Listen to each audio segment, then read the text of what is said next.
ஏன்னா அடுத்த தலைமுறை, நம்ம வயசாகி போயிடுவோம், அடுத்த தலைமுறை சத்தியத்தில் நடக்கணும்னா இப்பத்துலேருந்தே இவங்க தயார் பண்ணணும், இப்பத்துலேருந்தே எரு போட்டுன்னு வரணும், வசனத்தை அவர்களுக்கு கொடுத்துனே வரணும்.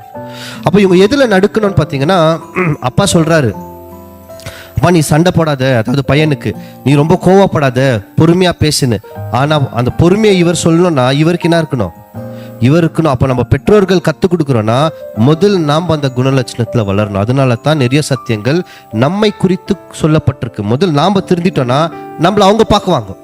அவங்களுக்கு வார்த்தைலாம் முக்கியம் இல்லைங்க, பார்த்து வளருவாங்க. பிள்ளைகள் ரொம்ப ரொம்ப முக்கியமாக, நம்ம எவ்வளோ தான் சொன்னாலும் கொஞ்சம் தான் அவங்க மனசில் போவோம். அதிகமாக எப்படி தான் வளருவாங்கன்னா நம்மளை பார்க்குவாங்க. அப்பா அம்மா எப்படி இருக்கிறாங்கோ, அப்பா அம்மா சண்டை போடுறாங்களா, நடுவில் இவங்க மாட்டுறாங்க, இவங்க அதே மாதிரி வளர்ந்து அதே மாதிரி ஆயிடுவாங்க.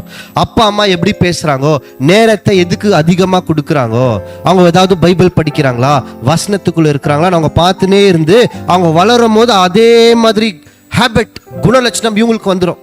அப்பா அம்மாவே இல்லைன்னா பிள்ளைகளை எப்படி வளர்க்க முடியும்? அதனால தான் இவங்க ரெண்டு பேரும் ஒரே சிந்தனையில் இருக்கணும். அந்த சிந்தனை தேவனுடைய திட்டத்தில் இருக்கணும்.